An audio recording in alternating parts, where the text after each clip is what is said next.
Thank you, Ambassador Sales. I now recognize Ms. Ledeen for your opening statement of 5 minutes.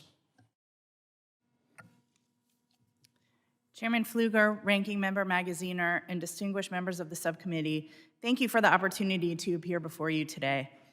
My experience with the 2021 withdrawal from Afghanistan began when I started receiving requests for assistance from people trying to help contacts on the ground.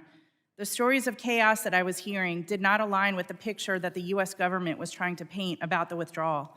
I was invited to join a group chat that included military members and individuals with experience in the intelligence community. The chat allowed us to piece information together, forming a picture of the reality on the ground so we could help vetted people leave. It was a spontaneous volunteer effort, the scope of which we did not initially comprehend. Our strategy was to find ways for individuals who had the appropriate documentation to gain entry to the airport with the assistance of US service members who were participating in the evacuation. This was challenging with thousands of people crowding the airport perimeter. People we helped included American citizens, legal permanent residents, interpreters, intelligence assets, and some Afghan commandos.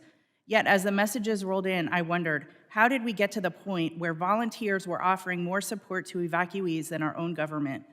Today, I'd like to give a few examples from our group's involvement, which demonstrate that after 20 years of fighting, everything quickly collapsed. We could not identify who was running the airport. We were contacted by civilian volunteers, NGOs, universities, and corporate entities who had planes either on the ground or en route to evacuate people. However, these planes could not get in contact with anyone, nor could their passengers access the gate. Outside the airport gates, the US failed to create a safe, organized process to identify individuals who should have been permitted entry. The US government instructed American citizens to shelter in place because the Taliban controlled entry to the city and the airport, beating people, including Americans, and burning their exit documents.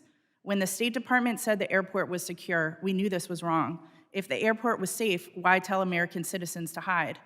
For every one group that made it through, it seemed like 10 did not. Among those we helped was an Afghan woman who had worked with US intelligence on a clandestine platform. With the assistance of a Marine who ran half an hour across the airport to find her, she and her family waded through a canal of human waste to get inside the airport and are safe today.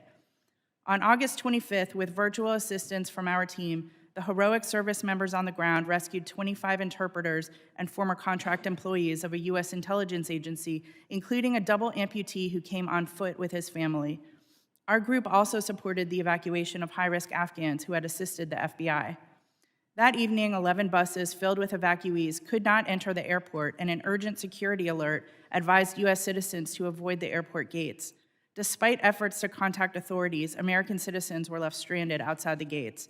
Some gained access only after intervention from higher-level officials. Many of the Afghans were denied entry and, to my knowledge, never made it out.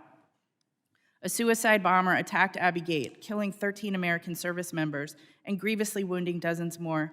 Over 100 Afghans were murdered, including the young son of an interpreter who we had been helping moments earlier. As the airport gates were sealed shut, requests for our help continued for 300 orphans who were dispersed in the blast, music students, and religious and ethnic minorities. They did not make it inside, and I do not know what happened to any of them. Only after the Taliban had captured Kabul and Americans were taken hostage did President Biden finally address the nation. The Taliban immediately asserted its power, hunting our Afghan allies house to house. Some members of our group received torture and murder videos of their friends and former colleagues sent by the Taliban from their own victims' phones. Our Afghan allies who did not make it out now live in constant fear, many in safe houses or in third countries like Pakistan and Iran, where they are recruited by their military and intelligence services to learn what they know, learn what we had taught them. In the country where Americans have fought and died for 2 decades, ISIS Khorasan has regained immense strength, and the Taliban are the best armed terrorist group the world has ever known. Afghanistan is once again a terrorist safe haven. Many of us remember that what happens in Afghanistan, unfortunately, does not stay there. In fiscal year 2022, 98 people on our terrorist watch list crossed over our southern border that we know of, and 324 individuals evacuated from Afghanistan were allowed to enter the US despite appearing on the Defense Department's biometrically enabled watch list. How many more have entered undetected? Our warfighters went into harm's way to keep us safe, but today our leaders act as if the war never happened. We must hold those responsible for the failed Afghanistan withdrawal accountable. In my written testimony, I've called for policies that would provide greater care to our veterans who are reeling from seeing their hard-fought gains abandoned, and I've also suggested ways to improve the special immigration visa process. Moreover, I think there should be an official effort to document the critical work done by volunteer groups during the evacuation so that we can model their successes in future conflict environments. Thank you for the opportunity to be here today, and I look forward to your questions.